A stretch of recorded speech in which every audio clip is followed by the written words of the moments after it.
So if you can, what if you don't? We are live. Welcome back, everyone, to Isyour6covered. Appreciate you showing up. Hopefully, everybody is having an awesome day. Today's tea of the day is Bojangles Legendary Sweet Tea. Welcome, welcome, welcome. We've been having some fun trying to figure out this match thing coming up, and there's a lot of trickery involved. So I'm gonna turn some lights on because it's dark over here. Let's do this. See if that helps. All right. Before we get started, let's go see who we got. Let's see who comes in first place. Carrie Amore is kicking some serious butt. It's been a first place super contestant for a while now. We got Greg Turner in second, Steve Headley. He saws out there, Shaggy Rifleman, Skull, Ranger 10 millimeter, and Levi Cummings. Welcome back to America, Levi. Glad you made it back with some normal Wi-Fi, my friend. Sig Boys out there, 3 Crowns, Big Country, Carcane, Commando 97, Darkfire Shooter 71. Welcome to the show. And Thomas Rowland, DW, Andy Nelson. Tank Frank's out there, Brian Marks, Joaquin Jack Nava, and 3 Crowns, Joe Dowdy, Charles Tiffy, and we are good. Welcome, everybody. Welcome. Topics for the night, not too many. Just going to have a little bit of fun. Quite a few of you guys have already showed up. And Matt got in the mail today, early. Amazon? No. Who was it? I don't know who it was. Well, it had to be somebody. What do we got here? We got the Armageddon. This is the pint size game changer with sticky on it. And let me tell you, I gotta go get the piece of wood. This thing sticks like it says. So it is it's pretty awesome. It's the same material, and this is the Area 419, same material as the bottom of this bag, and pretty damn impressive. So let me clean some of this stuff off here, and we will see what is going on. Okay, so I have a shooter, not today, sometime next week. We're going to do an interview of a really good PRS style shooter, 22 long rifle shooter, and questions. We're going to ask lots of questions. But if you guys have something you want to know from a professional shooter, obviously not me, but we're going to go ahead and get some of the questions ready. Leave them in the comments, send them in an email. And sometime later this week, we're going to do a little interview. Should be fun. I think you guys and myself are going to learn a ton of things because we're going to be able to ask lots of questions, and hopefully we all learn from it. So it'll be kind of nice.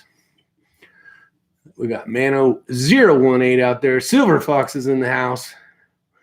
It would help if you took that black hair off your head and put a different color hat on. Damn it, boy. We got Killa. Who else we got out there so far? George Wilson's out there. How you doing? I wonder if that's George. George, did we meet at the match? The range. At the range? At the range. Thank you, Matt. Appreciate it. Is that the George we know? Is it the same George? I was asking Ray. Do you know what his YouTube channel name is? Just because if we ever see him out there, we'll know who we actually met that person. But I'm not sure if it is or not yet. So let's see. Let's find out. Scrody McBoogerballs is out there. What is going on? We got Darkfire Shooter 71 from down in Florida. We got actually a little bit of snow flurry a little bit ago. We had some white stuff falling from the sky.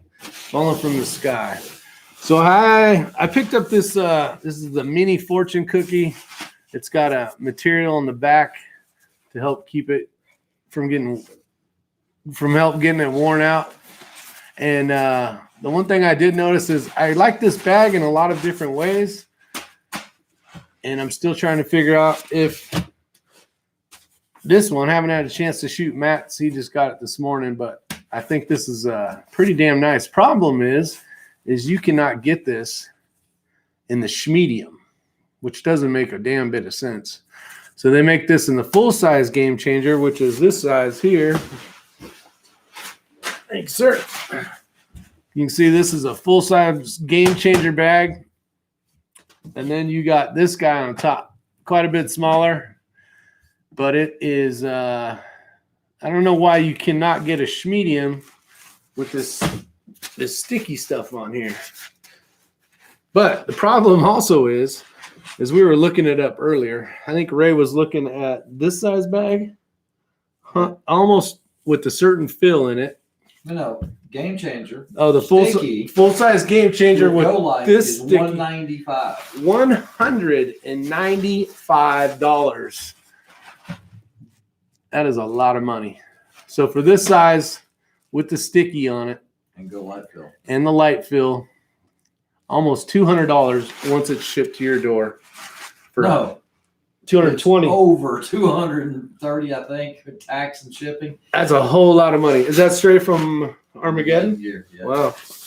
All right. So Matt's been using a bag called, it's the Udder bag by Bison Tactical, and he's actually enjoying that. He won that at the last 22 LR match we did for, I think the quickest clean stage or something. How'd you end up winning that bag? It was timed and in your impacts counted. Okay, yeah, and that bag he actually enjoys a lot. We don't have that here today, but it's a pretty cool bag.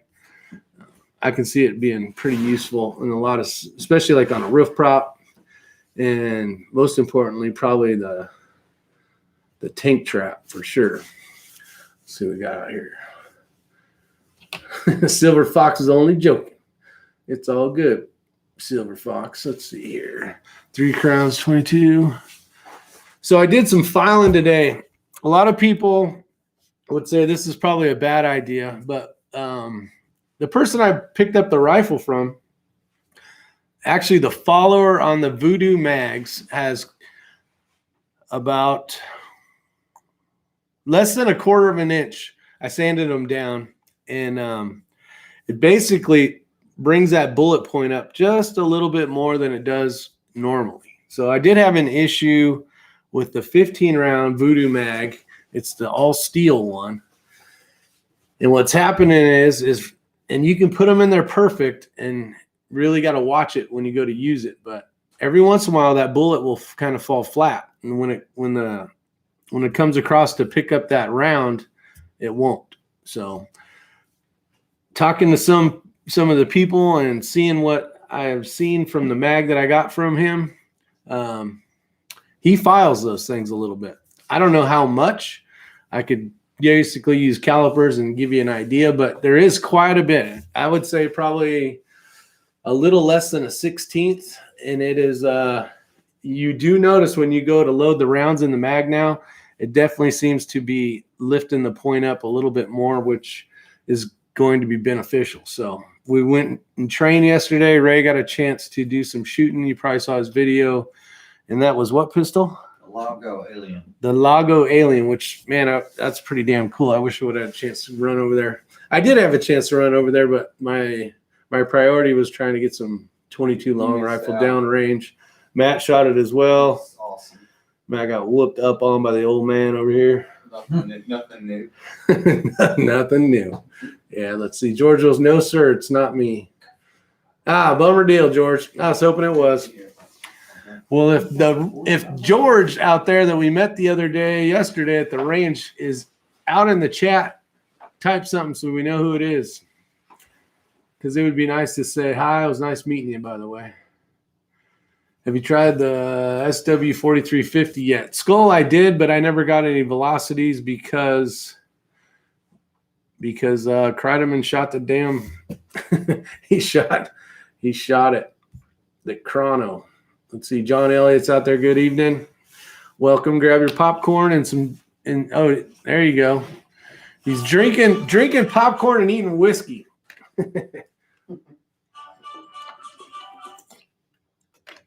So Skull, no, I do have the round still ready to go and to mess with to do some chronograph stuff, but after we shot the chronograph, all that scientific detail was out of the way. It was no longer, we weren't going to be able to get anything. So it would have been a good video. Cried him in. If you're watching, it's all your fault, buddy. And it's my fault as well. But we're back in action now. We got a new one, so we'll be good. Let's see. Smoke the plate rack. Yeah, John Jeffries. He did a great job of kicking butt on that plate rack. That thing looked cool as hell to shoot. I kind of blew it on that one, but I needed to practice. Been looking at bags and kind of like looks utter style and the cold tack. Larry, yeah, that's the thing is I don't think there is one bag that is going to be perfect for every scenario. So you probably want to have a couple in your available to shoot.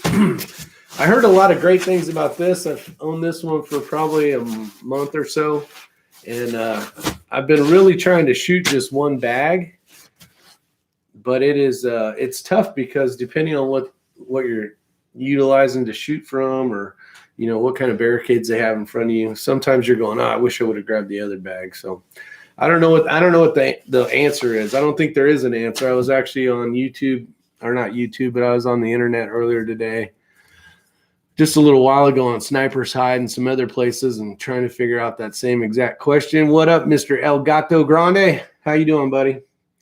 But I don't know if there's really an answer. I know people have their favorites. You got a favorite yet, Ray? Bag? Matt? No favorite. I mean, No. I like the game changers, really. The game changers? Yeah. To be really versatile. Yeah, I think most of those matches, it seemed like the people had their favorite, and they would use it for most everything. I know when we were out in Hornady in Utah, there was a professional shooter, Keith something, I can't remember his last name, but he had his favorite game changer, and he used it on probably 80% of all the stages. But I don't know. I think just getting used to it.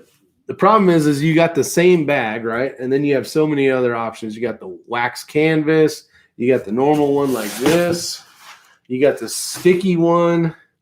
I have heard some bad things about the sticky one, that it does collect a lot of dirt. It does collect grass, mud, and everything. But, hey, Matt, can you bring me that 2x4, please? Yeah. But this is some of the cool things about this. And I think if I was to do it all over again, I would buy something that has this sticky stuff on here. So here's the one that I use. And this is the fortune cookie. I'll go ahead and lock it in, squeeze it all the way around. And as I go to the angle, starting to move, and it is falling off. Now, this is where the difference could be. And maybe you don't want it to stick all the time, but I'm going to wrap it all the way around like I did on the other one. And then notice the angle of this thing.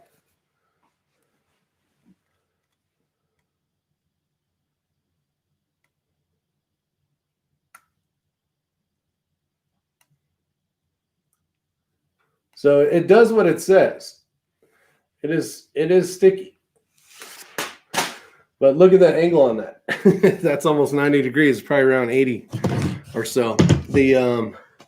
So that is a bonus. That can be a bonus, and it could be a pain in the ass at some stages. So some of the downfalls were, just listen to these guys talk about it, because they were looking online.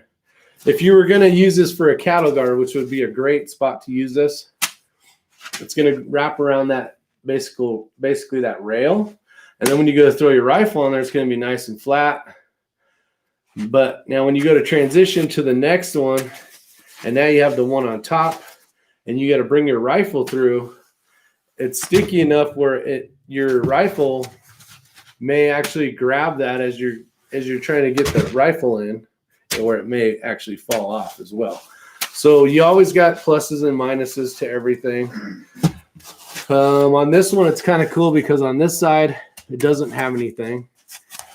And then on the exact opposite, so you actually got three sides, 1, 2, and 3, which can be a good thing.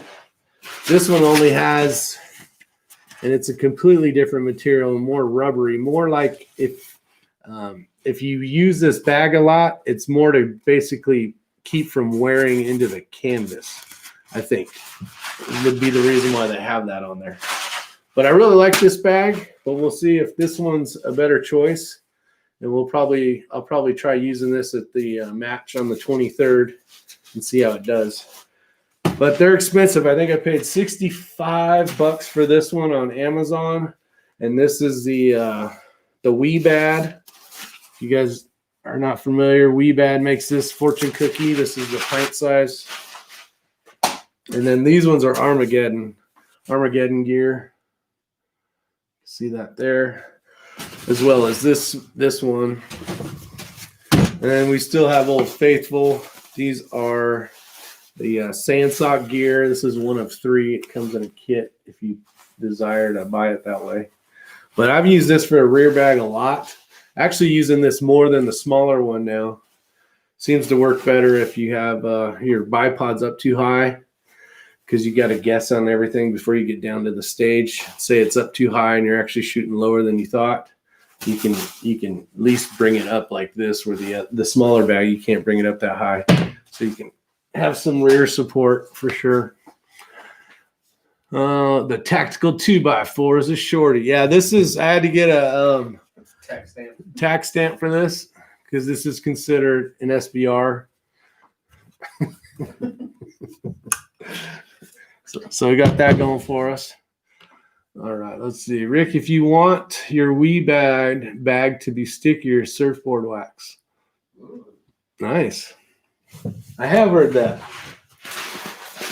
I have heard the stuff you put on boots too. The on leather boots, they got that. It's basically the stuff that you'd put on a wax canvas. It's that wax stuff. No, it's thicker than mink oil. You got to heat it up so it turns to liquid, and then after it dries, like after it gets in the material, then it kind of gets more solid again. But I can't think of what it's called. Eric's out there. Howdy, Abigail. Born to be a shooter. Josh is out there. Resin would work. Problem with resins, that stuff's nasty. Resin's just pine tar, pine sap that's been dried and powdered up, and then it's like when you go to move a pine tree that's fallen over on the road, just a tiny little stick, and all of a sudden you got a bunch of pine on your hands. Could be a pain in the butt. Anyone try Australian Outback 62 grain 5.56 ammo? Ozark Marine. I have not. Maybe somebody else has out there. Let's see. 200 is way too much. Yeah, 200. I mean, people are buying them, and you go online and look, most of that shit's out of stock. So people are buying something. All that stuff's getting sold. So even at, these crazy prices, people are buying them.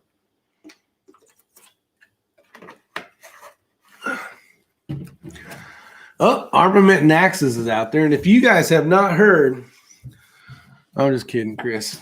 I'll leave you alone on that one tonight. That 300-mile shot. Lizard in the eye. Let's see here. DW. DW seriously running dirty, but other than that, it runs. So we had it. You want to tell them about your issue you had, Matt, with a grip? Keep people from doing it?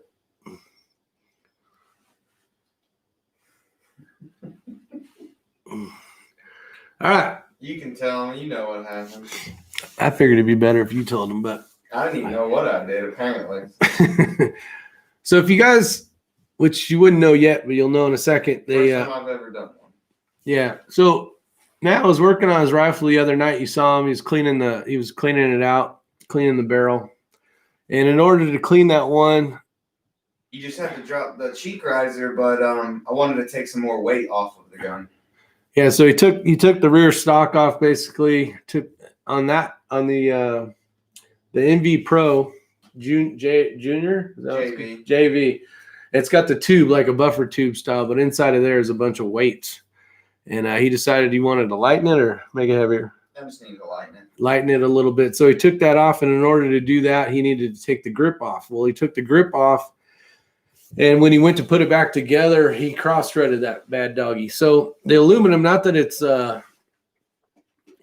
some super thin, cheap anything like that, but the threads got crossed in there a little bit because of the angle of the grip, especially because on like AR grips, it has a nicer angle, easier to get your wrench in there. But with some of these precision rifles, and basically they got a vertical grip on them, it makes it a little bit tougher to get that angle in there. So he did cross-thread it, but luckily with X-Ring, he got it all fixed up and back in action. But it's little things like that can take you out of the game really quick. So if we wouldn't have been able to do that, Matt wasn't willing to shoot that match without a grip for some reason. Well, I'll tape a broom handle to it. Tape a broom handle to it. There you go. Hitting Steel, California. Welcome, Junior. Thanks for showing up. But yeah, it's just some of the things. We had some other issues too. He had picked up a Voodoo. It was a 15-round mag. It's a metal mag. And inside that XLR chassis, right in the mag well, it was pretty tight. So originally when he went to put it in there, I don't know if it didn't seat perfectly flat, whatever happened, but it got all jammed in there. We took a little while to get that thing out, but those are some of the things that you guys may come in contact with, or it was like 3,000 bigger. The mag was over the mag well. And then Ray comes over, he touches it with his magic hands, and it just seemed to work just fine. I think after we took about some metal off it, we were trying to whack it the hell out of there. Yeah. Everything's running good now. Seems to be running good anyways. Let's see. It's running dry, dirty, but no. So if you guys are just showing up, we got quite a few of you guys watching. We are going to be doing an interview with a professional shooter, shoots for Voodoo, basically shoots center fire as a professional and rim fire. But if you guys have any questions that we can ask, I'm going to have a list of questions as well. But if there's something that you really want to know from the thoughts of a professional shooter, write them down, not so much in the comments here, put them in afterwards or email me, and I'll add them to the list. That way, when your question comes up, you'll get your answer. Hopefully, he'll answer your question for you. I'm intrigued to see how much stuff I want to be able to learn on that chat. I think there's a lot of great information that he can tell us. I think there's a lot of great information that can save us money when it comes to picking up things. Like, hey, should we get one of these? Or kind of like the whole bag thing. Like, what's your thoughts on the bags? Which one? Oh, you might say I've tried them all. And for most stages, this one works the best. And I wouldn't worry about that one because I have one of those and hardly ever use it, kind of deal. You may save some money in that way, or in other questions, it can, it's going to depend, but let's see what ends up happening. The Voodoo you do. All right. Rick, did that mag fit in your MPA chassis? Everything fits. Everything fits in the MPA chassis. I have not had one. When I say what I'm going to say, let me finish what I'm saying, but I haven't had any mag issues when it comes to fit of getting the mag in there. Everything drops freely, which makes it nice. But with the 15-round mag, I've had issues where, like I said earlier in the chat, that bullet's not coming up all the way. So sanding down that follower, I think, is going to help me out. I mean, if the pro's doing it and it's working for him, there's no reason why I shouldn't try it out. I did have one issue with another 10-round magazine, and it was the same thing. The bullet was too flat, and it wouldn't pick it up. So I did file 2 of them to try out. I'm not going to do them all just in case I did it wrong or at the wrong angle or something. But I should have the one that was screwing up. I filed, so we'll find out next time we go to the range, and hopefully it works a little bit better. I will say that on the MPA chassis, there's quite a bit of room when you put the mag in. So when you go to push your rifle up against the barricade, you can, and I was testing that out today, you can actually cock that mag in a little bit differently And what it does is, if this is the barricade over here, it makes the mag a little bit like that, which brings the bullet head down a little. And there is sometimes where that bullet will not get picked up by the bolt. So that's kind of the reason why I like this. But I don't know if they made this a little bit bigger, and this is made by Area 419. I don't remember what the name of this thing is, but this is that same material that Matt just got. And I've had this for a while now. I love this material because it grabs on everything really good, and you can like load the rifle against the barricade. That's Armageddon gear back. Yeah, but I wish it was just bigger. Maybe probably just as maybe a little bit fatter, but definitely a little bit wider would be I think a really good bag, because it'd be light enough you just keep it on the rifle. You wouldn't have to worry about it. I hit the like button harder than a stormtrooper hitting a tree in the forest moon. That's awesome, Eric. I appreciate it. I wanted to ask X-Ring, and since he's hiding in the back, I'll ask here. Ideal or preferred barrel length on a pistol for competition and general shooting? From George Wilson. 4.5 or 5 inches. If you heard that, he said 4.5 or 5 inches. Let's see. Shaggy Rothman says 51 thumbs up, 80 watching. Dang, there's 80 watching. Yeah. All right. If you haven't had a chance, hit the thumbs up button. I appreciate it. But I'm looking forward to this interview. I guess you could call it an interview. It'll be an interview/BS session, and it'll be nice to see if we can gain some information from that. So it'll be pretty cool. I'm sure. Charles Tiffy says, TB. Oh, thanks, Armament Axis says, the Voodoo is like running a custom centerfire. It really is. It's an amazing rifle, especially, you're never going to post that video, but when we did compare it against the other ones, once you got past like 200 yards is when you really started noticing it. Seemed like, would you say 200 yards? No, you can see it at 50 yards with the groups. With the groups, yeah. Well, that one, the Bagara, yeah. Even RPR. It smoked them both. Big time. All 3 of them. What's that thing? You get what you pay for? Yep. Yep. Let's see here. Still any ideas on the RTS tactical website is down? Is it because they sell body armor and the government doesn't want us having anymore? I don't know, buddy. Ryan Springer, what's going on, everyone? Think there is anything we can do about buying if we can prior to the 20th besides ammo and mags? I would say go get some magazines. You have 2 days left. No, 17, 18, 19, 20. 3 days left.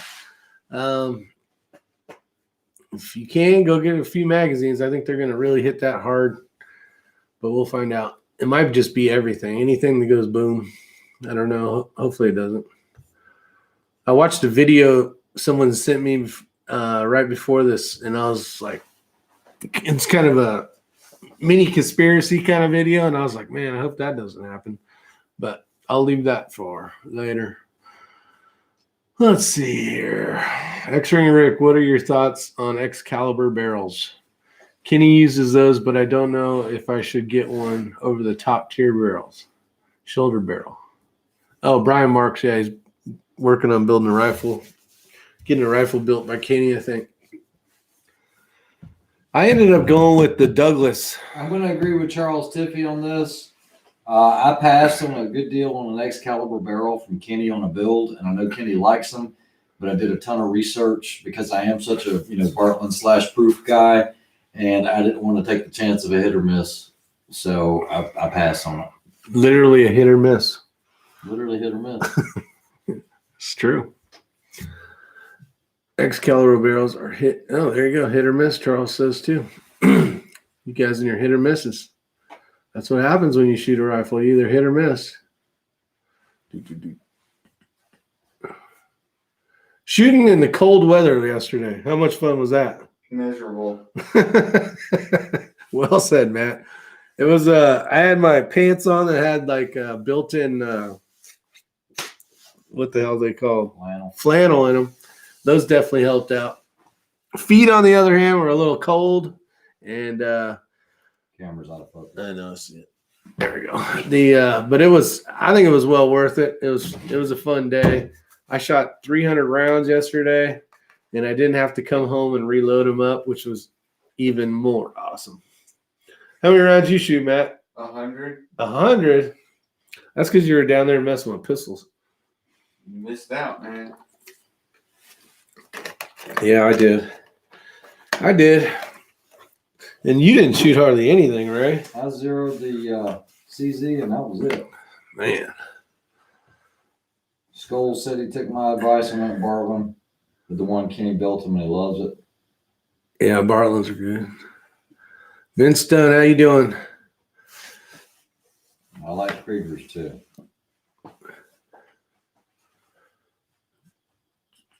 Bad Billy, what's up? I should have shot the alien. I know. I didn't know it was going to be so damn cool, or I would have. So here's how that went. So we all showed up at the range. There was cars parked at the pistol area. Ray was there. George was there. The gentleman that has that alien pistol, but I really felt like I needed to go shoot long range 22 stuff. So I went up and set up some targets, got all that dialed in while these guys were screwing off. So we'd have some targets to shoot at.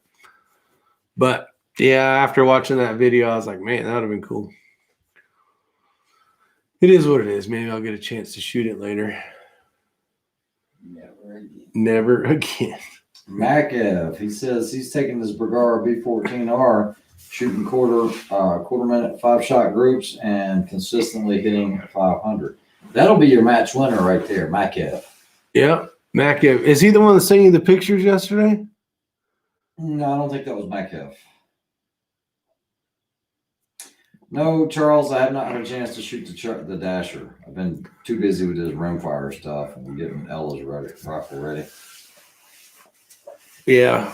Well, he had originally picked up the Bergara, but the Bergara wasn't shooting to his standards, and the weight was nice because it was light, but for Ella, for Mini X. That's fine. Ella's okay. But you're shooting what now? Back to what? The CZ. Oh, the CZ. 455 just took a ton of stuff off of there. Got some weight, lightened it up a little bit. Yeah, so it'd be back to the CZ. That thing shoots really good. It does. It shoots pretty nice. Let's see. It's not a voodoo, but it's nice. Yeah. When did you first? Where'd that go?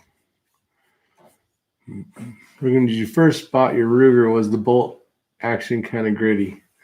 Joaquin, it was actually. I ended up polishing that bolt out. And hold on, I'll grab it.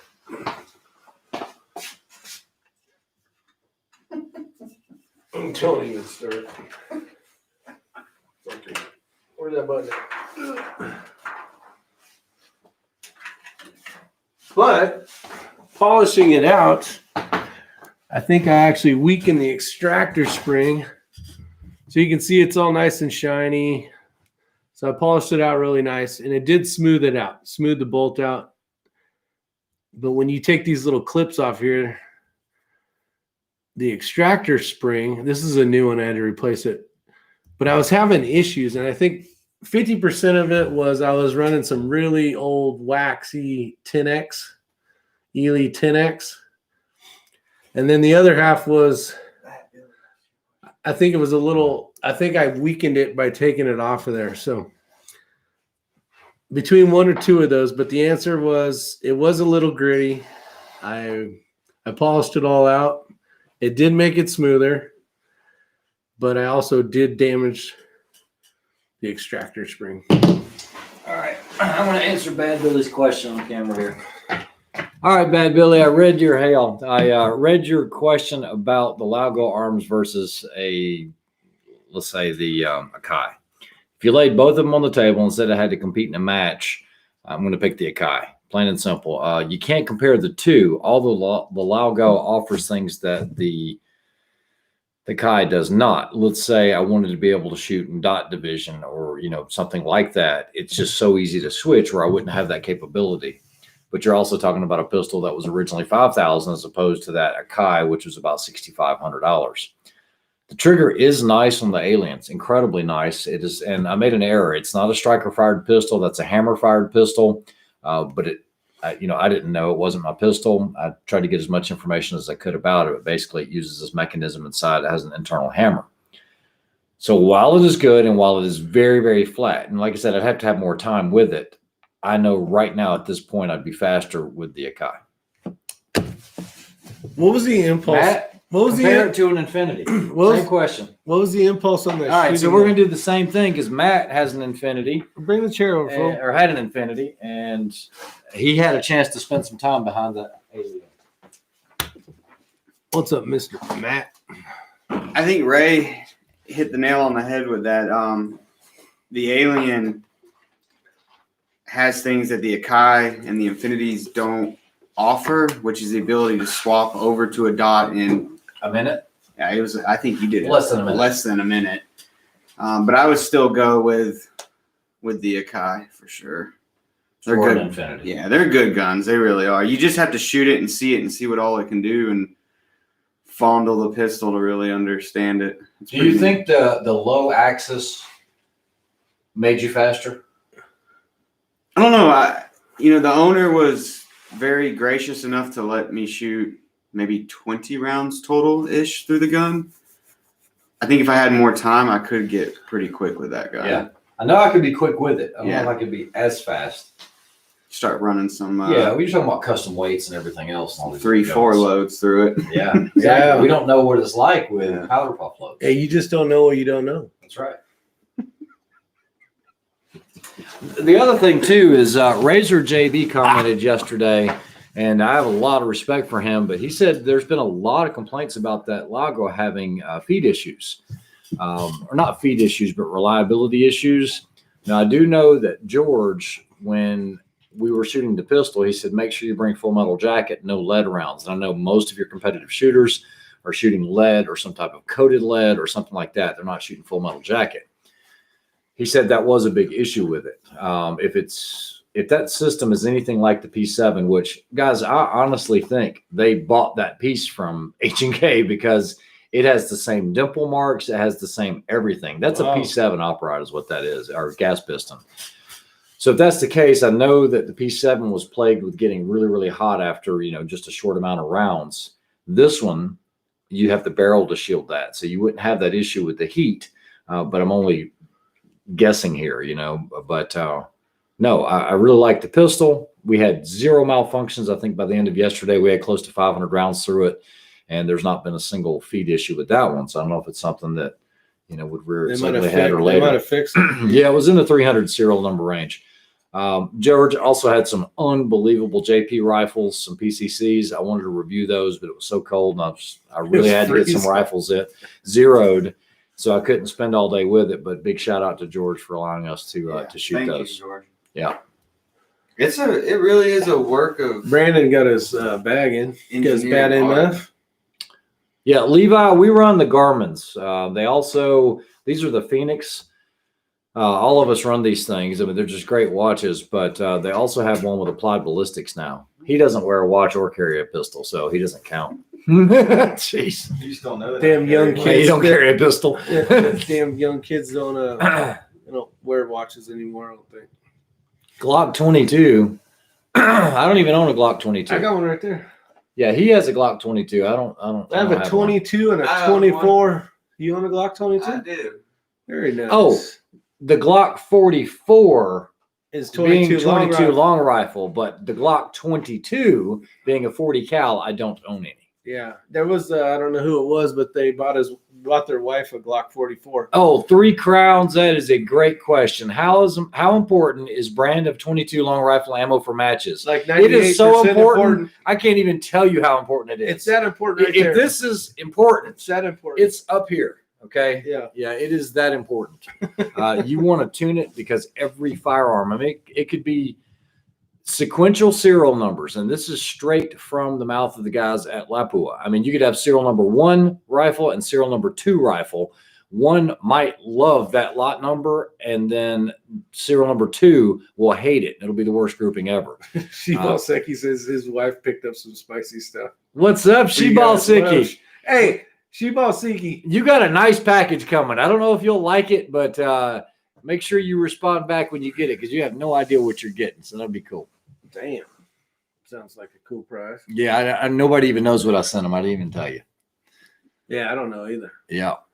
Got a few boxes of Gila 22. Got them at a great price. That's a great price. $250 last 4 boxes, I think. Yeah, ammo is very important. That's the thing is when you go to the range or you go to the store and you pick up, say, I don't know, 6 boxes, right? And then you get it all zeroed in, but you only got 6 boxes. It makes it tough because you may have another match coming up. Yeah. And then you ain't going to get the same lot number. So then you got to read. You know what? This is going to be a great topic real quick. Let me grab my phone. It's always a great topic. And I do want to comment on what somebody else had asked here. Let me see here. You want a chair? No, I'm good. Oh, so DW. So Rick, he told Rick that he ordered the Rubber City Armory bolt. I've been running the Rubber City, the RCA bolts for a long time. So is Matt. I mean, we started running those things when those things first started coming out. I will tell you, I have seen them break. If you get a lightened bolt, yeah, you can break the bolt on it. Did you break the bolt? Oh. Yeah, it's sheared at the campaign. Oh, it was yours? Mm-hmm. In a match. Yeah, the campaign breaks. Last stage? Last target. Oh, it was. Yeah. Oh, so you got luckier than hell. I took a miss, but luckily I had a spare bolt with me. Yeah. Damn. Single shot break, open breech. Don't matter the brand. I feed it. It's done. Nice. A lot of number you gun likes is probably the most important aspect of shooting a match. Charles Tippy. Hope you guys like the package. It gets sent out. Rick, we got to get a Caucasian review. That's funny. Well, as long as it ain't looking at me while I'm trying to eat it or trying to like crawl out of my mouth, we might try it. I've seen some of them videos where they eat like octopus soup, but they're still alive and like they're like fighting. They're like wrapped around your face. I don't know how the hell these guys eat that stuff. It's just nasty. There are 2 strips of fabric inside the Bad MF that are attached to the Velcro. Curious what they're for. They're for. Okay, so if you take. Okay, so. See it? He's grabbing them right Do you now. have, where's your. Kestrel? Yeah. It's right there. It's on the bag. No, that's a different one. All right, we're going to pretend this is your Kestrel pouch, okay? You're going to take the strip of fabric and you can run it through the back of the Kestrel pouch. And then that way, and you can run 2 of them, one at the top, one at the bottom. I intentionally made it so that you could run that strap through there. And then now you can attach your Kestrel and the pouch to a tripod leg. A lot of guys will do that. So it's right there on the tripod leg. So if you don't want it Velcroed on the side of the Bad MF, you can just attach it to something round. It's on. It's not. I swear, no eyeballs. She-ball wants me to try out some of that stuff. Oh, man. Well, at least I don't have to get on an airplane. So I guess I could try to eat some of that stuff. We in bad shape. She-ball. Let's see. If you guys like hot sauce, you have to try the Source hot sauce off Amazon. $100 a bottle. 7 million. Holy hell. Scoville heat units or something. Yeah, that's too damn hot. You won't even taste it. Chris Estes is out there, says, do y'all use hand warmers on Lapua to keep bullets? I have heard that. I have never tried that. But now it is winter, so we'll see. And I think it's supposed to be cold even in South Carolina for this match, right? Or is it just going to be windy? I thought it said it was going to be about 59. Oh, that's a lot better than it's been here. That was a week out from the match. You know how that changes. Yeah, probably hourly. 6 foot of snow. Yeah. We did get a tarp, Matt, for her, because I guess it's marshy down there, so they told you to bring a tarp. We'll see. I'd rather not have a creature wrapped around my face because next comes chest.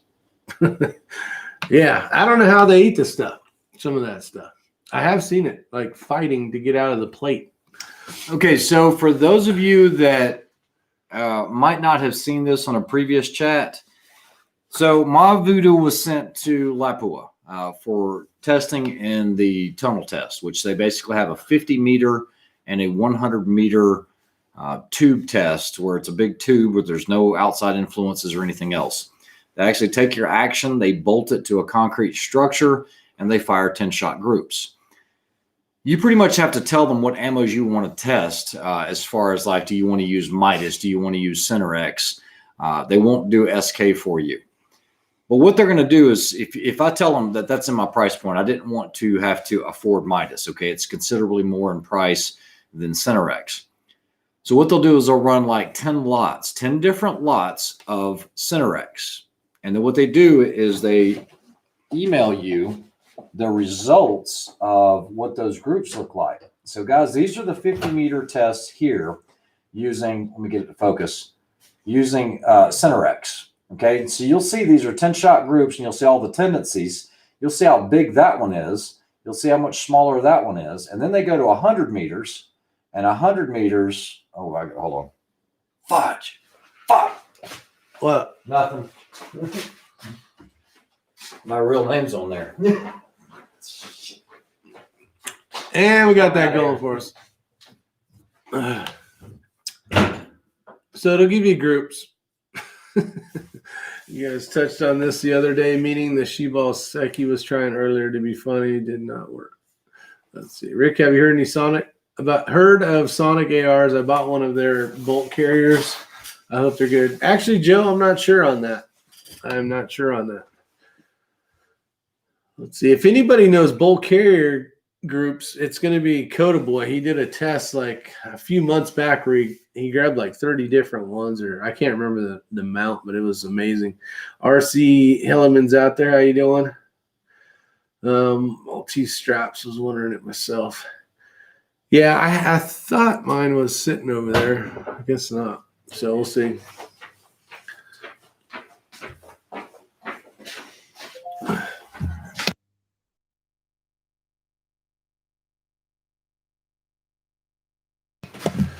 All right, how many of which mags do you recommend for the voodoo? I'm really liking the plastic ones.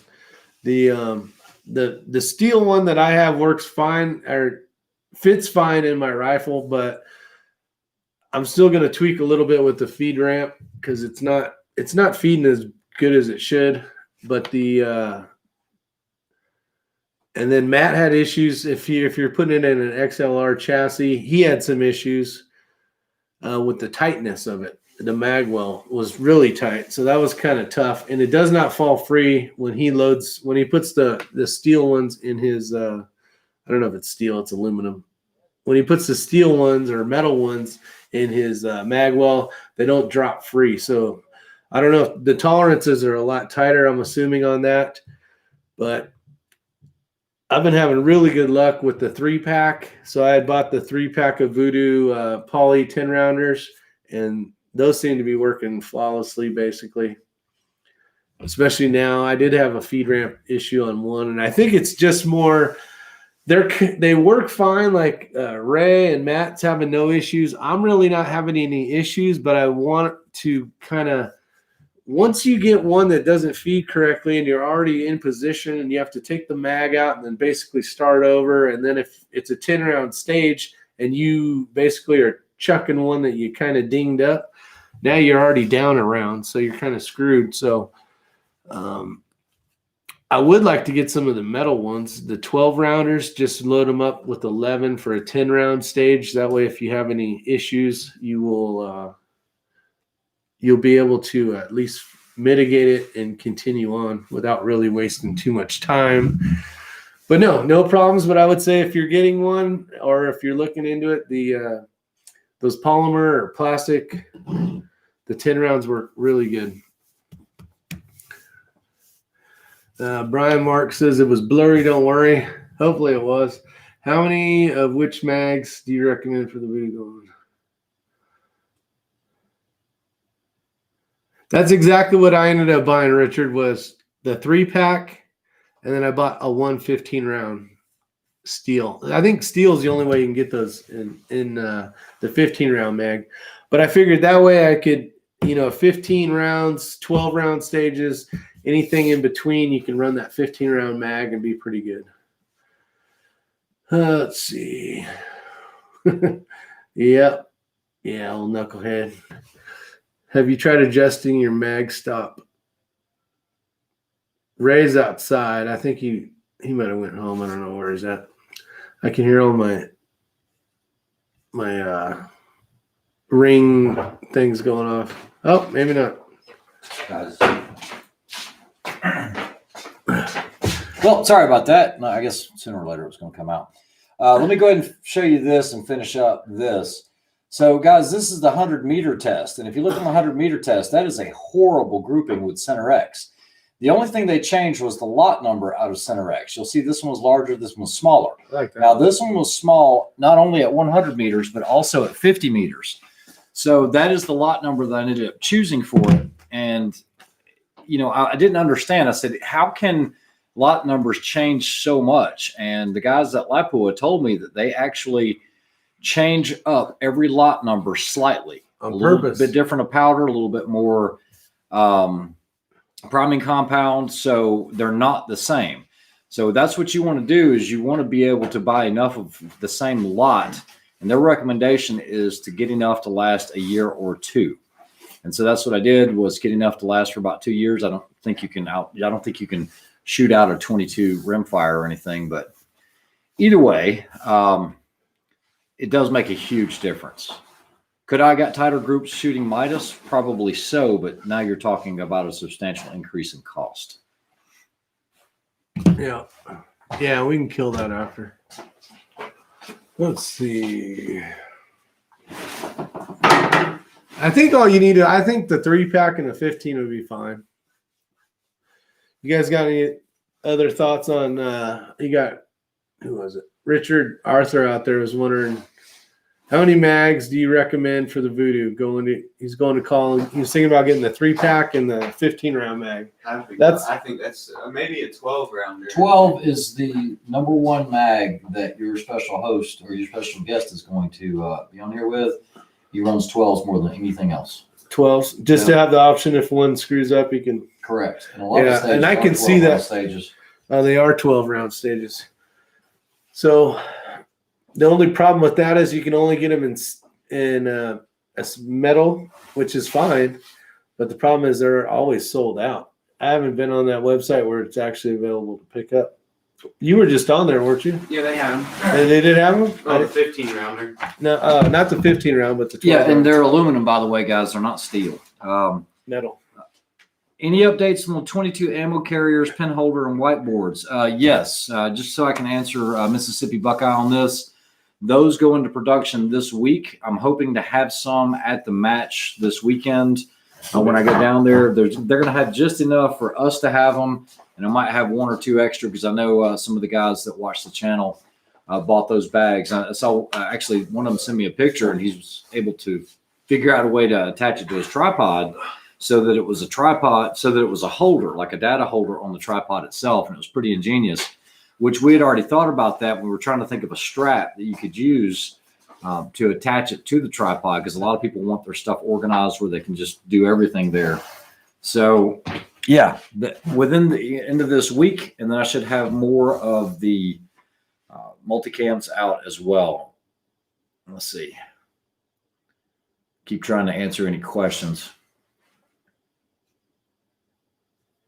Robert Appleby says after Wednesday, he's thinking 10-round mags will be illegal to own. We're restricted to 5 rounds in Canada.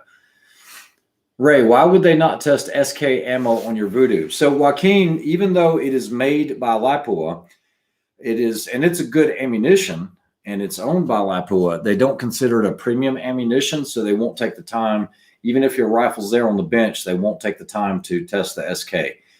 They won't let you do it. Basically, the ammunition that is made for the SK comes off of retired Lapua machines. And so, tolerances are a little looser and everything else. Just the QC, I guess, is not there, even though it's great ammunition. And I'm not knocking SK. I like it, and I have a bunch of it. But they said, no, it's not an option. So that's what I was told. That was straight from the horse's mouth. All right, let's see if there's any other questions here. Let me get caught up. Rick had to run to the restroom, so I'll just occupy the time here. Have you ever tried adjusting your mag stop? Okay, so one of the things I do want to mention about these Voodoos, okay, so the MPA does have a lot more clearance in the mag well. Matt and I both run XLR Industries chassis. You got to remember those were centerfire Remington 700 built chassis, and they're using an AICS pattern magazine for these Voodoos, and it fits, but it's tight. Now, when we talked to the special guest that Rick's going to have later on in the week, I mean, remember this guy's ranked first or second in NRL and PRS precision rimfire. Guys, he has a slew of wins. Unbelievable shooter. He said, do not mess with it. You want it as tight as you can get it, so that you don't run into the issues like Rick was having with his, where when he was up against a barricade, it was nosing down the bullet and it wouldn't feed. I have to worry about that with mine. Yeah. So, yeah, no, I have not tried to fit them. Mine worked great, and I'm good to go. Joe Robinson says you're allowed as many rounds as you want in a bolt action rifle in Canada. Someone was talking about the magazine restrictions. Oh, gotcha. Yeah, they limit it to 10. Ray, did you have them test any other ammo besides the Center X? Mississippi Buckeye, no, I did not. I could have opted for that. But really the only options I think were Midas Plus. There was something else, but that was it. Those were really my only options. Eagle Eye says on his MPA seems a little looser. Yeah, the MPAs are looser. They're a little more forgiving, but I think they also have a patented adjustable mag release system on theirs. That's what the one gentleman had said, but I don't have one on mine. Or you can tighten it up. And Yeah. he also said some people run a felt pad in the back. Tom Williams, thoughts on weights for the RPR rimfire? Would it be worth getting some for under 150 yards? I love weights, okay? That's one of the complaints that Rick has with his MPA right now, because he can't get it to balance, get a center point balance on a barricade. Now, that being said, mine and Matt's XLRs with the weights on there, It's heavy. we can just set it on there and it's balanced, but ours are 21 pounds. So to answer your question, weights are not cheap. I'm sure you could make some type of weight system, but yeah, it would definitely work. And matter of fact, Rick is actually borrowing some of my weights right now in his RPR to get it balanced out. You can actually, I don't know if you can, hold on, I got a light in my pocket. You guys see right there, There's weight on the front. yeah, he's actually got XLR weights on the front end of that RPR. Trying not to wash it out. Yeah, I got to go that one. So he's got 4 weights on there, and they balance it out quite well. No, I did not have them spec out the Polar Biathlon, but they would have done that as well. They did ask me, that was one of the options. I had already decided on Center X. Price. It was price and everything else. And after talking to the gentleman that is going to be on the channel, is it this week or next week? Well, Later tomorrow's in the week. Monday. It'll be this week. Okay. Well, So he shoots for Team Voodoo along with a lot of other companies. He is a sponsored Lapua shooter, so he could be running Midas and everything. And in his Voodoos, he said the Center X is just the way to go for him. And so I took it upon his recommendations. I've gotten a lot of information from him, because you remember I told you I wasn't going to buy a Voodoo. And until we saw him out there and he had the Voodoos and we kind of saw what they were capable of, amazing. then I was the first one to jump on that bandwagon. And once these guys shot it, that was it. It was done. It took me 4 shots to go. Yeah. And then I'm since buying then, okay, so he buys one.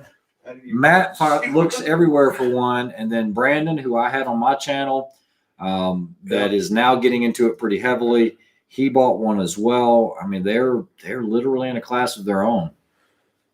Tom, with the weights though, I think Ray hit a little bit of it, but even 150 yards in, if you're shooting those tiny little targets like we're shooting, and you're not shooting prone, being able to have that weight in there definitely balances it out, makes it shoot a little bit better. Yeah, DW has a good question. This is changing topics a little bit, but he said, any opinions on magazines for AR plastic or metal? For AR, plastic or metal?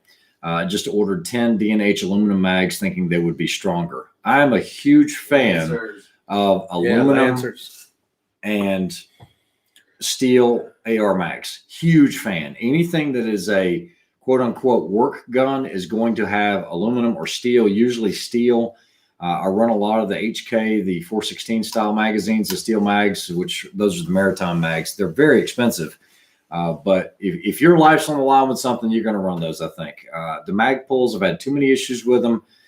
Yeah. That is really more of a disposable magazine. I know you can keep them forever, but when you subject those to a lot of heat and everything, those feed lips can start bowing out. I love the Lancer mags, but they have metal on the top. So once again, you've got that steel lip at the top.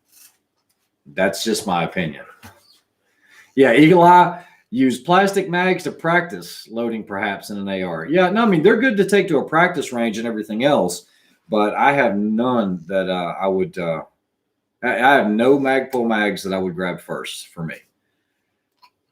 I like the Lancers, but that's for a competition setting. Yeah. I don't know anything about battle, which one would work best. And yeah, I think a lot of our military are using the aluminum and the okay, so the new Magpul. Yeah, I'm going to address 3 crowns here in just a minute. It's a great question. What were we saying about that? I was saying that I think isn't our U.S. military now using a poly mag, the Magpul ones? Because I know the old GI ones, they're all aluminum. Those work great forever. Yeah, and then as long as you had the anti-tilt. There were a lot of guys overseas that were running the Magpuls, and there were certain branches that said Magpuls aren't allowed anymore because they had more issues with those. I have a few aluminum mags. I know the lips do get shitty on the. Yeah, they do. Magpul. They do. Just make sure your follower's good. The anti-tilt followers are really good. I would stay away. This is a whole nother topic, but I'd stay away when they came out with the new armor piercing round or light armor piercing round to replace the green tips, which we reviewed some of that on my channel. They designed a special magazine for that, and those magazines don't really work that well unless you've got the right follower in it. So just be careful if you find a good deal on them, because they might not work so well. Now, I do want to get to 3 crowns question. Once you find out what ammo your rifle likes and performs well, how do you order enough ammo? Do you tell to the manufacturer and tell them what lot number you're wanting? Okay, so when you go through Lapua and do the test, you are required to buy a minimum of 5,000 rounds, okay? And it's not at a reduced cost. It is normal market value on it, but you're getting it direct from Lapua. And at one time, you did have to go through a distributor. Now you get it direct from their warehouse and at I keep saying Lapua, but it's all part of this Cardinal training group or whatever, Cardinal Precision Group, whatever it's called. But yeah, basically I placed an order for 25,000 rounds of it, and that's what I've got. It's all same lot number. I don't have to worry about it. Ironically, the CZ loves it as well. So minimum 5,000 rounds, and they'll have it. They'll actually go back, check, make sure they have enough of that same lot number, and then they drop ship it to you. Well, and the biggest thing is if you're going to have, 7 matches this year, that right there is probably 1,000 rounds just for the match. Right. No, most of your matches don't go through many rounds. You're 100 to 150. No, but 7 matches, 750. Yep. So you got 750 without the practice. That's without practice. So like 1,000 rounds, you need 1,000 rounds just for those matches, or plus without practice. Without practice, yeah. So my point is, if you can find the same lot number, or just I don't know what the best way to say it would be, but I'm just going to say it the way it comes out of my head is suck it up, save up, and then buy up from that same lot. Because then you don't have to re-zero. You don't have to worry about running around all these damn stores looking for a couple boxes of whatever your magic, whatever you like. It makes it a pain in the ass. You don't have to worry.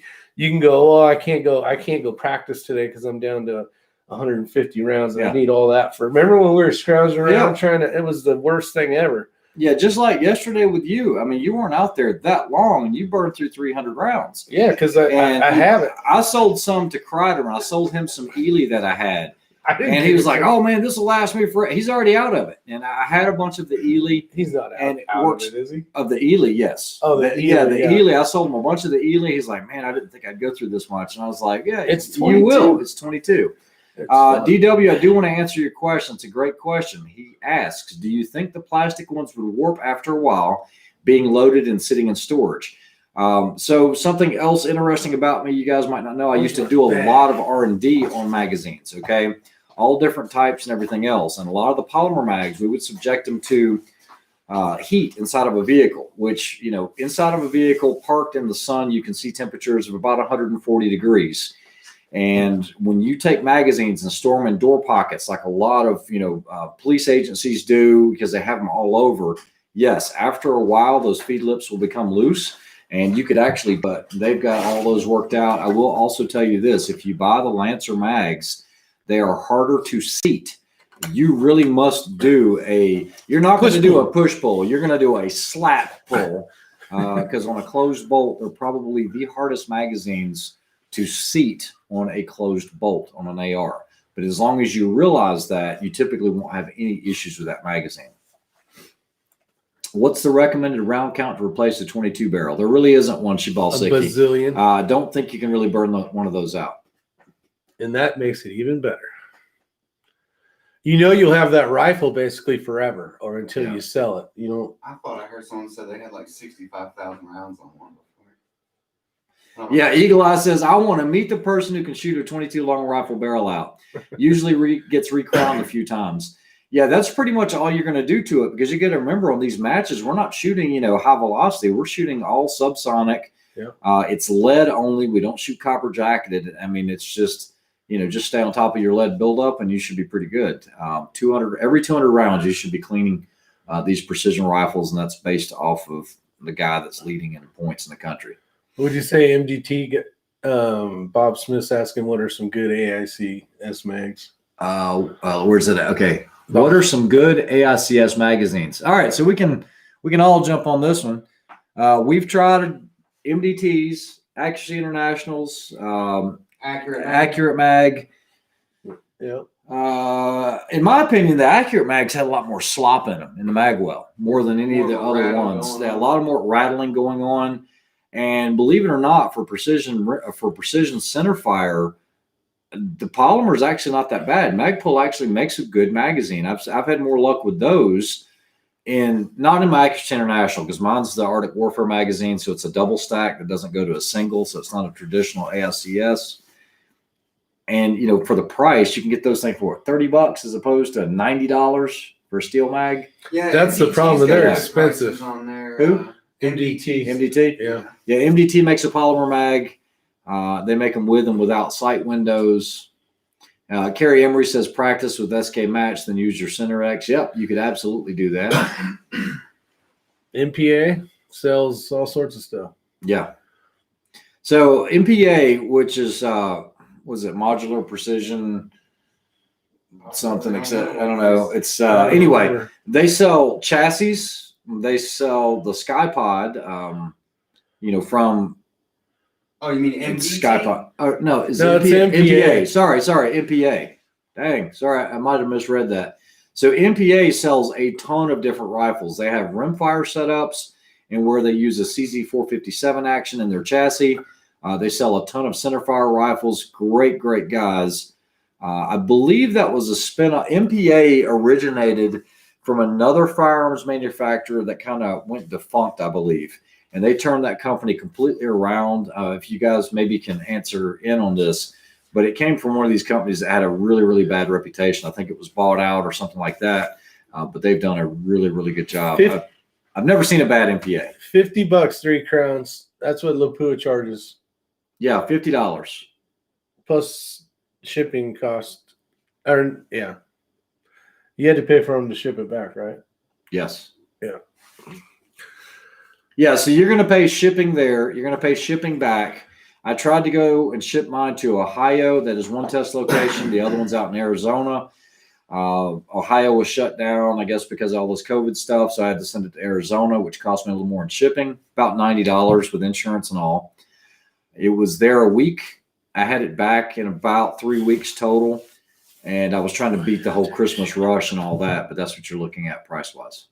Would you attempt shooting a match with the semi-auto? The last time we saw guys, we were at that match, we were in the same squad, and there was one gentleman. I don't know what he was shooting. What was that? There was actually quite a few 1022s at the match. I noticed they were having a lot of feed They issues. have a lot of feed issues. And guys, it doesn't matter if you're shooting a kid or one of these expensive Bergaras or whatever.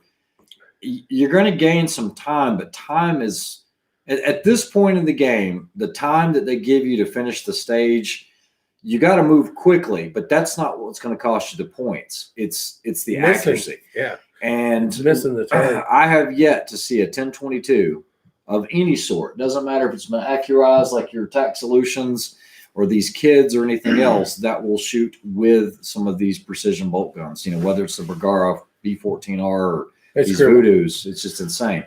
There was another question. How many rounds do you have to fire to get your groups back to normal after de-leading the Voodoos? That's going to be somewhere between 15 to 25 rounds or sooner. Bad Billy. Yeah, MPA also, they just introduced a 2011 pistol. I think their average price is like $3,500. So they're getting into the 2011 pistol game. And they look great. They really do. But I think I'm all good. Unless somebody sends me one to review, which that could happen. I'm not going to be purchasing one. True. Big Country, I wouldn't even let Mini X shoot it with that semi-auto. So that Bergara BXR, that was 600 and some change. And it is a nice rifle. I'm not knocking on it if somebody else has got one. They put the 30-minute of angle rail in it and everything else. But knowing how Mini X shoots and putting her behind that, looking at the group sizes, I just could not bring myself to let her shoot that. So I put it to the wayside, redid the CZ, made it a lot lighter, took out our gargantuan Razor HD 4.5 to 27 boat anchor and put a Night Force 4 to 16 on there, dropped the weight significantly. And yeah, you could do it to have fun. And we do it to we do it to have fun, but I also want to have fun and do as well as I possibly can. And I don't want to let equipment limit me. Yeah. Now, can you get that same rifle in an 18-inch barrel, that Bergara? I'm sure you could, but it's still not going to be the same. Yeah. I just remember we were messing with trying to get velocities close. Actually, what was the difference with 2 inches of barrel, Ray?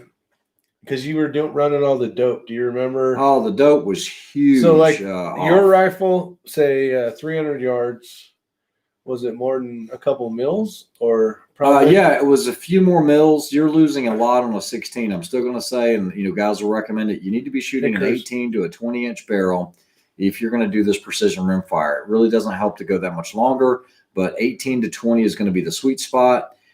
16, you're just going to lose so much, and your wind holds are going to be twice the value because you're losing so much velocity.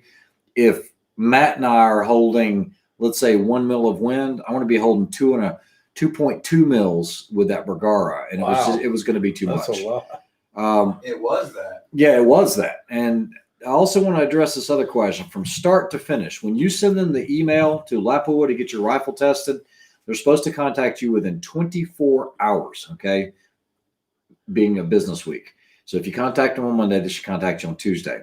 If you haven't heard from them by Tuesday, call them on Wednesday, and they'll get you an appointment scheduled. You cannot send it in beforehand or anything. They have to have that information first, serial number and everything else, then you send it off. Does it have to be?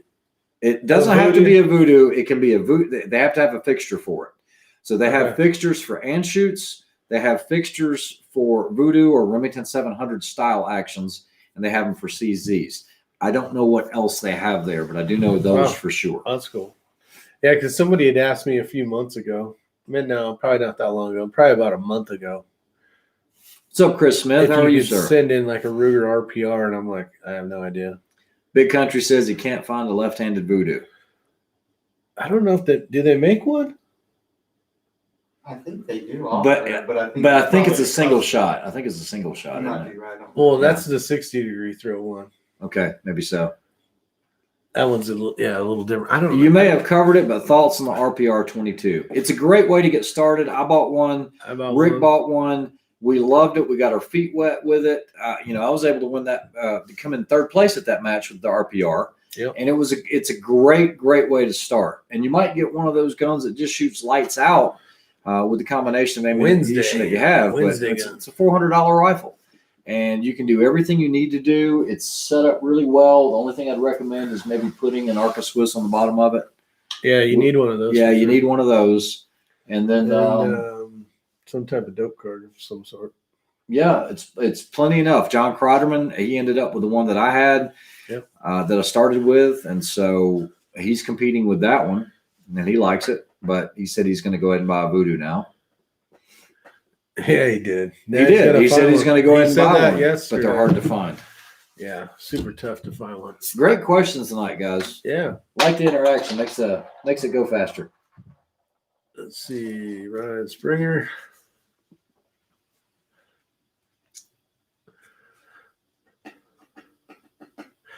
Oh yeah, the RPR 20. It's a great yeah. rifle.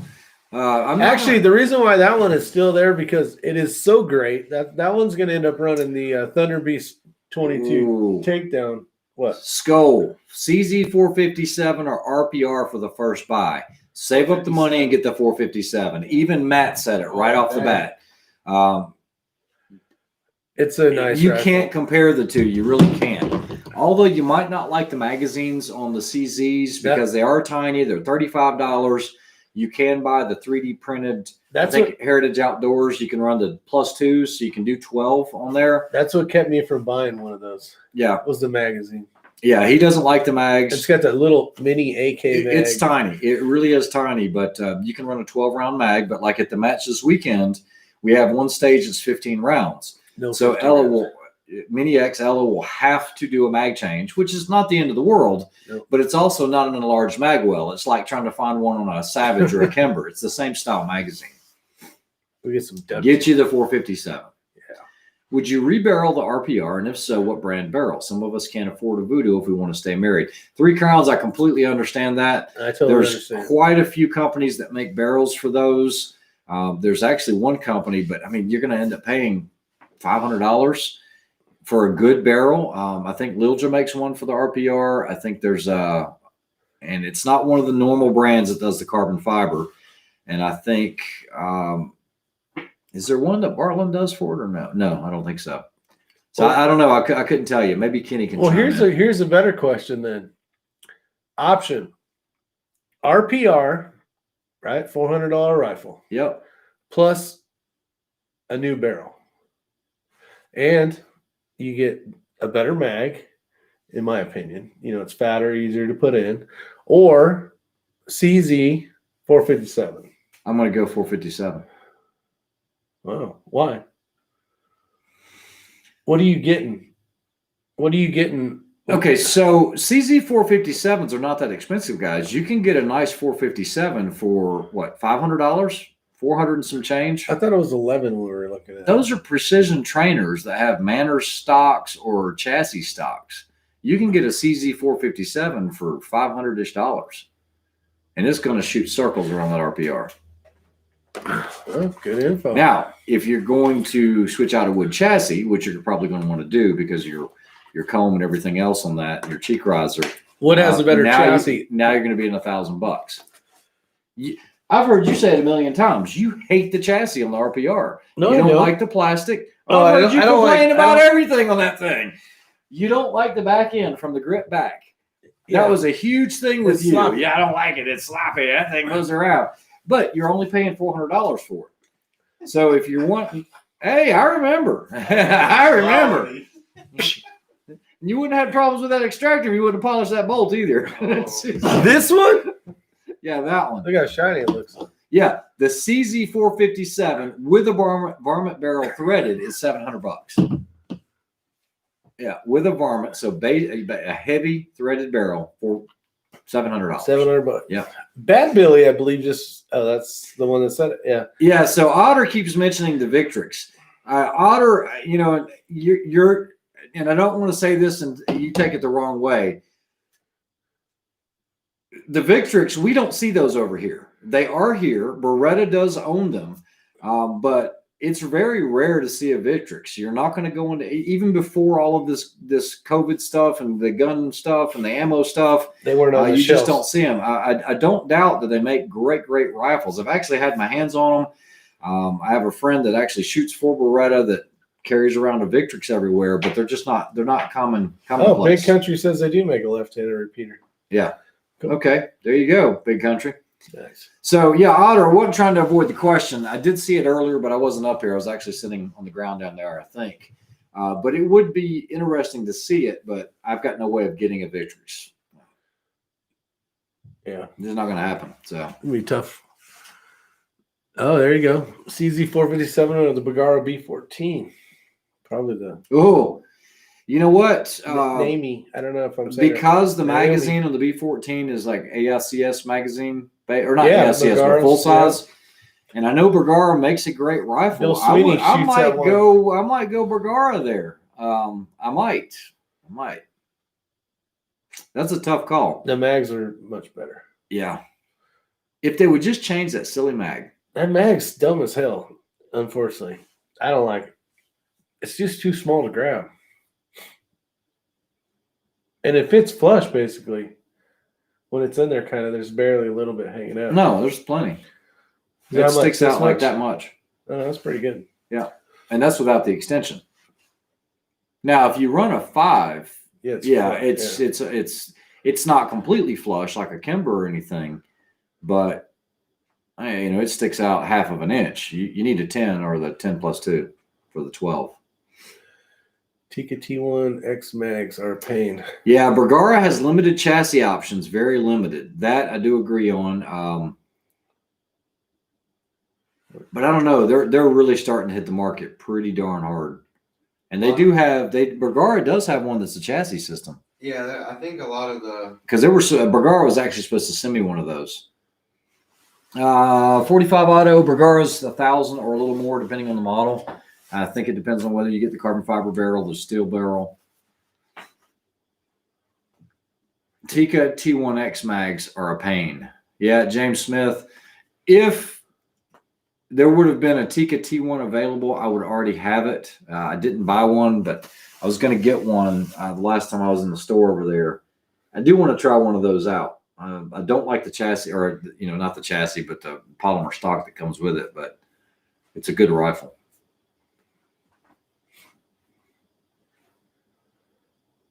20.5 heavy barrel. 565, Steve Clark says. CZ varmint. Yeah, B14R is a 700 footprint. So if that's the case, then you can use pretty much MDTs, XLRs, or some other ones, MPAs. Yeah, you have tons of chassis options. So chassis are unlimited. That crazy half wood metal one, that was cool as shit too. Yeah, the one I think that's Hickory, North Carolina. Yeah, that's pretty neat. Joaquin, you just have to stop using the devil's hand. Yeah, the left hand. We have some lefties out there. That's kind of suck. Are you guys seeing the Norwegian GRS chassis? I haven't, not to say that they're not here, but no, I haven't. Thomas Rowland says he's going to stand behind his decision with the Bergara B14 barreled action and an MTV Oryx, the Oryx chassis. Oh, yeah. That's a good setup. Thriller Rob, it depends on what you're wanting to do with it. So he says threaded or unthreaded for 22 long rifle. I am never going to compete again in a rimfire match competition With a suppressor. with a suppressor. Thunderbeast, Silencer Co. doesn't matter. CGS or whatever. I've seen what I needed to see. The guy that put me onto that's the guy that's going to be on your channel. Yep. And he said, look, we've tested this ad nauseum. Take the suppressor off. So that being said, I'm a huge suppressor guy, huge machine gun guy. I'm going to have threaded barrels on pretty much everything. It's just nice to have it. It's nice to have that option. Or if I wanted to do the voodoo and not shoot a match and let's say, I don't know, pretend go squirrel hunting or something. I don't squirrel hunt, but I just want to be quiet with it. It gives me an option. It's nice to have the ability to put it on. Yeah, it is. Because every time you have a rifle that's not threaded, you're like, man, I wish I could put a can It's on. all shooting civilized. Yeah. Shooting civilized. Yeah. That's right. Bunch of heathens out there. I like my See you, Scribble. Have a good one. Have a good one. Limited on mags and don't care for the sporter stock. Wish I had bought the CZ. Yeah. Well, you guys heard it from James there. Yep. Shrimp? No, Trump is a victim of something. Oh yeah, don't say it out loud. Because they're hitting all. No, I know what it says. I can't even read it from here. Yeah. Yeah, I agree there. I do. But, they're hitting on all the channels right now. I don't know if you guys saw the video by Colin Noor, but him and Iraq veteran, all these guys, Mr. Guns and Gear, they're trying to get them shut down because they were promoting what John Lloyd Sharf just said. And they're really trying to get us to keep our mouths shut. So, guys, what you don't, well, I'm not going to say what you don't realize because you might know it, but Conservative Sniper Hunter sent me a really, really good email the other day with a link to it.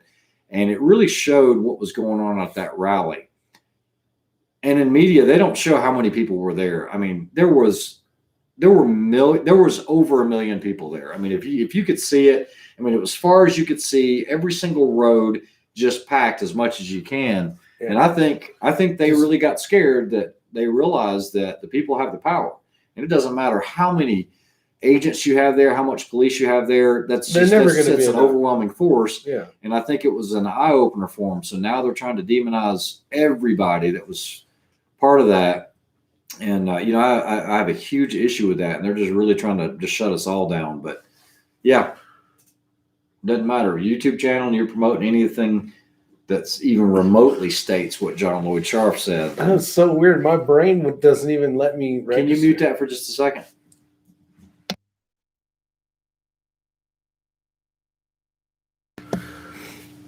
Thanks. All right. Yeah, no, I appreciate that. I just had to. Oh, now I can read it. Now that I know what now that I told him what it is, he can read it. I'm like, what I had to translate for him. Was it? Yeah, that's. Yeah, that's exactly right.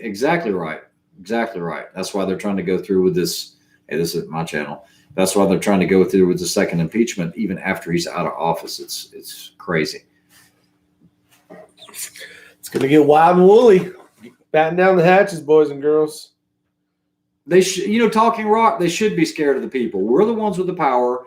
We're the ones that they needed an eye opener. They needed an awakening. Guys, I don't know what's going to happen on Wednesday.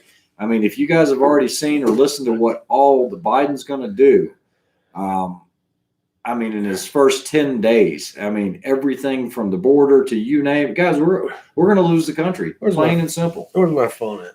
I'm going to share something. Oh. $1.9 trillion. And then money in there for transit, money in there for a $15 minimum wage, money in there. We'll never recover. How are we going to recover from that? Well, we got a herd, I use the word herd, of people headed north. Mm-hmm. So it's going to be. Yeah, right now I think there's two groups of over 10,000 groups coming up from Honduras. And they're waiting at the border because I know Biden's getting ready to get in. He's going to lift all of this. And 25,000 troops in D.C. alone. Chad, I believe that. But you put 1 million or 2 or 3 million people there. There are rules of engagement. There really are. And, I don't know how that would fare. Oh, it's going to get, hopefully everything works out. So LZ USA, I am familiar with Shaw barrels. I actually have a couple of Shaw barrels. Is that the same as the ER Shaw, or is that different? Shaw Custom Barrels, is that different from ER Shaw?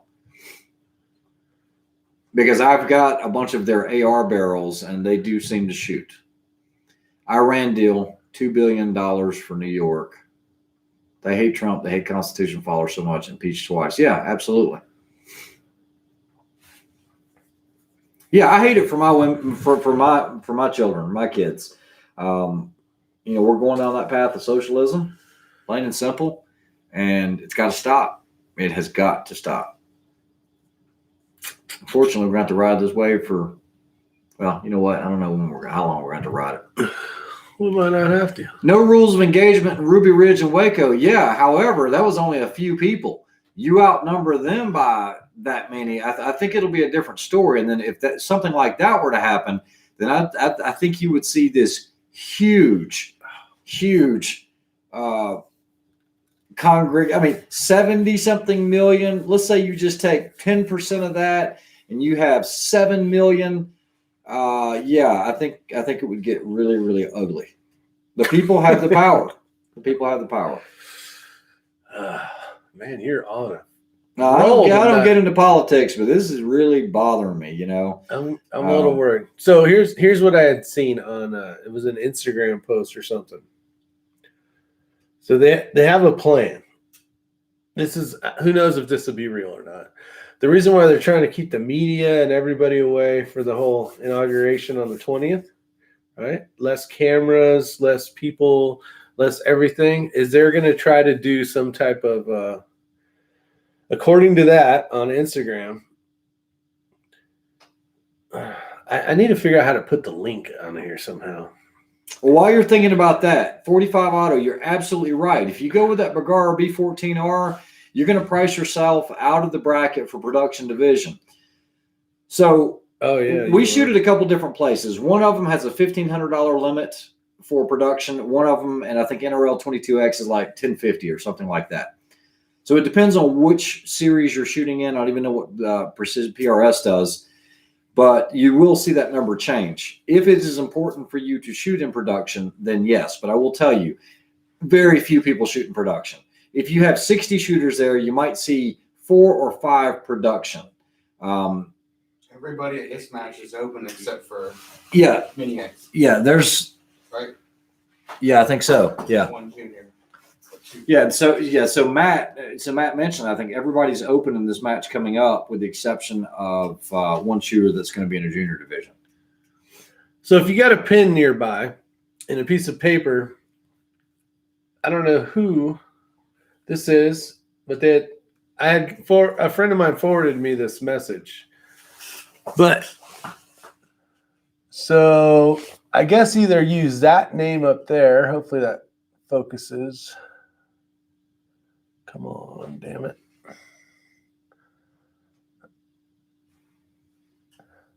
Holy hell, you must watch this. Okay, so there's that, or the post is that. Is it showing up backwards? It's upside. Looks like it's upside down when I put it on the camera. Well, anyways, if you get a chance, try to find that. And this guy, it's a 2 minutes and 11 second message of what he think is going to happen. And I was thinking, man, that makes a lot of sense. So see if that is it. See if you can find that link after under on the comments section. Yeah, I'll put it in after. I might be able to put it in right now. It's not really a link though. It's on Instagram, so I don't know how you get to it. But after listening to the so DW says what's going to happen. Can you just say the gist of it? Basically, they're going to declare martial law. No, they're going to Joe Biden, because he knows he's like bad health. Mm-hmm. He's basically going to be the pigeon. Get what is that called when they shoot the president? What's that called? Assassinated. So. And then Kamala Harris is going to be the president because she'll be done first before he gets in. And they're going to use that as they're going to say it's some right-wing crazy Trump person, and then everything's going to be chaotic from there. Oh, then since they're going to feel bad for Biden, they're not going to do anything to his family or say anything about how Hunter, and all his mess ups and all that stuff. There's a lot involved into that, but definitely go check it out. So Brandon Butler. So you are trimming weight on your pack for the Vortex Elite Sniper Challenge in February. Yep, that's the one that I shot in last year with Bryson, and I can tell you my experience from it. you're trying to decide on a round count per day. We'll be in trooper division, so I can resupply every day. Any advice? So I shot in trooper division as well. You guys probably know, I finished third with Bryson in that match, which was his first time ever shooting long range. Brandon, what you're going to do is you're going to start at about 6:30 in the morning, and you're going to start with a hike. Don't dress too heavily on that hike because you're going to be sweating in no time at all. When we started, it was about 17, 18 degrees in the morning. You're going to hike for 4.5 miles. You do need to keep a watch because you don't want to fall behind time. They're not as strict on this as they are at some of the other ruck matches. You are going to be held to an 18-minute mile, I think it is. So it's a ton of time. There is no advantage for you to get there early, okay? The only advantage is you will be able to sign up. So when you and your partner take off, all right, you're going to be on a squad. When you get there, there's going to be a sign-up sheet. And let's say there's 12 people on your squad. What happens is the first team that gets there, and you have to have both parties there, but the first team that gets to that stage, you get to choose what order you shoot in. Now, Bryson and I have been shooting a long time, for 3-gun and everything else. And because we RO'd so much, we were actually fine and actually preferred to go first. We shot first on every single stage on that entire match. It doesn't matter because if you're in the holding area waiting, and let's say you're fifth, you don't know what's going on because every single stage is going to be blind. Every stage. You might be able to hear the staccato of gunfire knowing that, hey, you're going to start off with pistol, which you're typically going to do. But for the most part, you're not going to get any advantage whether you shoot first or whether you shoot last on the squad. So take your time getting there. You're going to hike 4.5 miles. As soon as you get to the stop point, they're going to have a rally point. Everybody's going to be there. The first thing you need to do, don't wear any cotton, carry synthetics with you, and change clothes as soon as you stop. Go ahead and take your shirt off. If you don't have to take your pants off, all right? If you want to change into clean, dry pants, that's great. But if it's windy like it was last year, you are going to freeze to death. I saw guys that were just shivering like this because they didn't bring a change of clothes or anything else. So take it off, put some synthetic stuff on, put a jacket on. Don't wear the jacket when you're hiking. From there, they're going to split you up into little squads. And you're going to be there in that location for most of the entire day. Okay, so it's 4.5 miles there. You're at one area. You'll shoot your stages all day long, and then it's going to be 4.5 miles back. Carry food with you, of course. They did have water, but you do want to carry a water bottle or two because a lot of the stages ran out of water. Don't carry too much pistol ammunition. There were some, we started off on the first day with too much pistol ammunition. Bryson is a great pistol shooter. I consider myself a decent pistol shooter. So I carried 3 Glock mags. Bryson had 4. I think I went through like 6 rounds or something. It was crazy. And I was like, what am I carrying this extra weight for? By the end of the third day, our packs weighed out at about 48 pounds. We wanted to keep them at about 42. I was jettisoning everything that I didn't need in my pack. Okay. Carry a little, make sure you carry batteries for your laser rangefinder. If your batteries go dead, you cannot borrow a battery from anyone. You cannot accept anything from another team. There was a team, their battery went out first thing in the morning. They had no way to laser their targets and they weren't allowed to accept any. As a matter of fact, one team did. And there was another team that saw it and reported it to one of the range officials and said, hey, they just got a battery from another team. And it's not fair to the team that didn't have one, so they pulled it. So as far as shaving weight, don't carry too much pistol ammo. Depends on how good you are with a pistol. Yeah, that could. I don't know if you're primary or secondary. You're not going to need a tremendous amount of ammunition if you're primary shooting a bolt gun. If you're secondary and you're going to war, yeah, carry a few mags with you. I know that's long, but I'm trying to give you some really good advice here. So how many rounds for a bolt gun should you carry? I can't say that because I don't want to know. And I say 50 and he needs 60. Yeah. Your hardest thing for this match is going to be finding the targets and ranging them in the amount of time that's allocated. That is going to be the most difficult thing for you. And managing the time between you and your partner. If it comes to a point one of you might have to be the martyr here and just say, look, you just stay on the gun for the entire, 4 minutes. That's what they did last year is they dropped the stage times down to 4 minutes, I think it was, or 5. Yeah, it was 4 minutes, and everybody complained. They said it wasn't enough time. They needed 6 minutes. It didn't matter. Everybody had the same problem. And what we ended up doing on day 2, which actually got us the win, was I said, Bryson, I hate to do it to you. I'm just going to take it with the gas gun. I'm going to get all the points I can. I'm going to take all the entire second day stages. You're not even going to be able to shoot, Bryson. I said, if I get done and I've engaged all the targets and there's time left, then you can jump on the gun. And what we were doing was accruing points, because what was happening is secondary would get up there, find 2 targets, bing, bing, he gets his 2. Then the bolt gunner guy gets up there, and with all the confusion of getting in position and everything else, he gets 2 and he gets 4. Well, give me the whole 4 minutes and let me knock down 5 steals, and now I'm beating this team by a point. Yeah. It's call it gaming or whatever. You're trying to get points. Yeah. That's what At you the need. end of the day, you need the hits. Yep. Electric dependence is a killer. But Ray, I want to take my pants off. You can't click on it. It doesn't do it like. It won't let you. Oh, you can scroll. You just can't. You can't You click. can't and go. highlight it. All right. We're on Your turn to talk. Facebook right now. Let's see.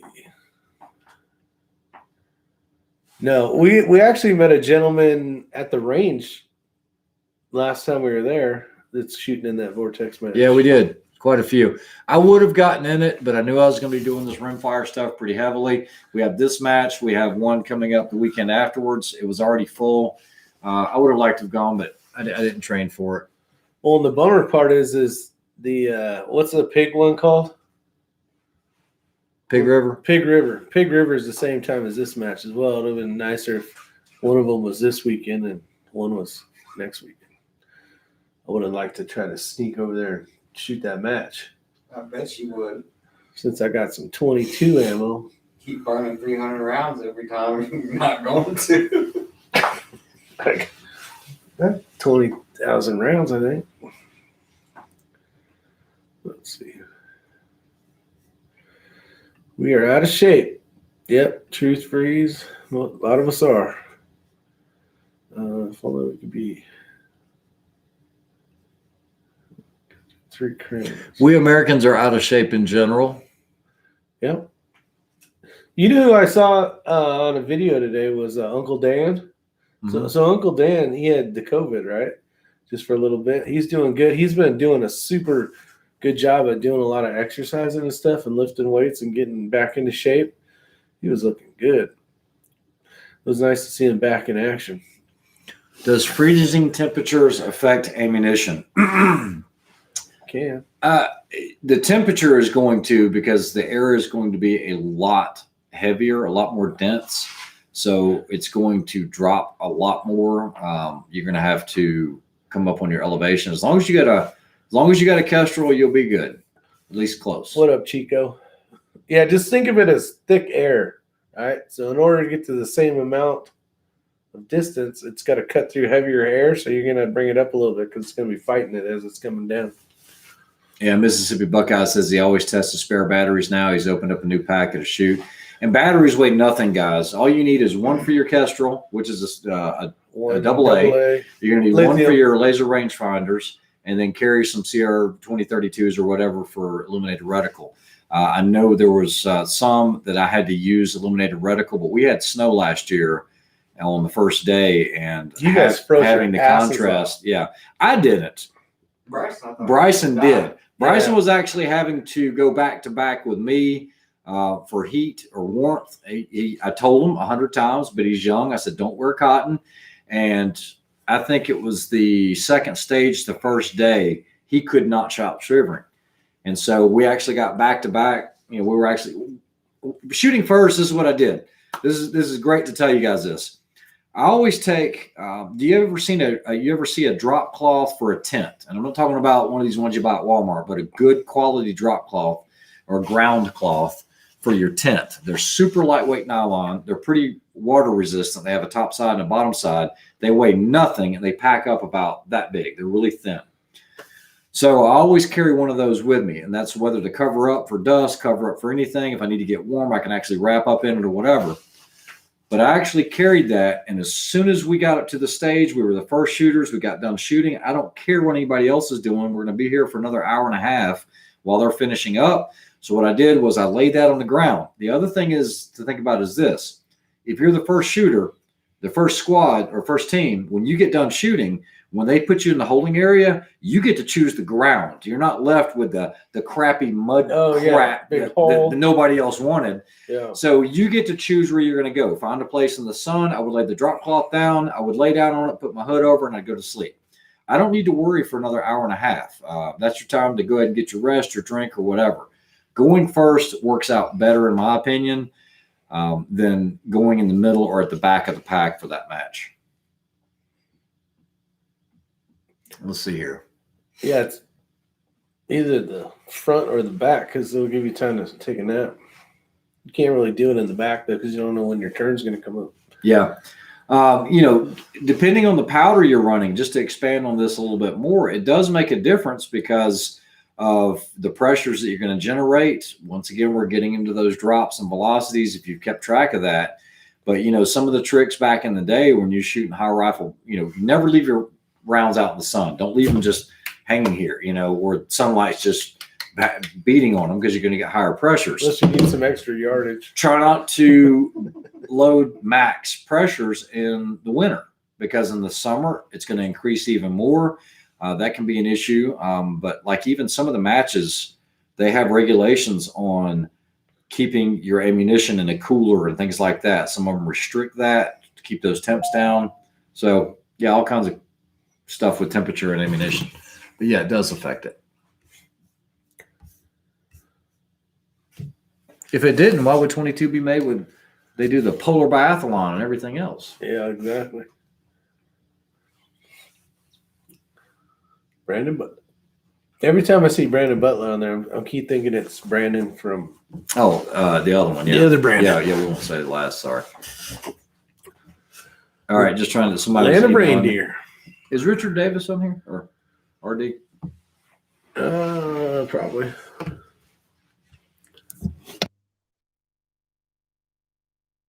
All right, any other questions? I hope that information helps. Hello, Rick and Ray, Matt off camera. How you doing, Simon? Keep asking those questions. Hit the thumbs up button. Yeah, appreciate it. Hit that thumbs up button. You guys are doing pretty good tonight. We appreciate it, Otter. Thank you. Thank you. You have a good night. I think we're good. We're at 147. We talked a little bit about bags. We talked a little bit about all sorts of stuff tonight. So, yeah, it should be good. I don't know exactly what day we'll be doing that interview, but it's going to be good information, especially if you guys are thinking about getting into PRS style shooting, NRL, and 22 style. So, other than that, that's it. You guys have a great night. Enjoy Thanks yourself. for having me on. You guys have a great week. We will talk to you safe. later. Yeah, be safe and head on a swivel. Head on a swivel and keep your mags loaded. Amigos.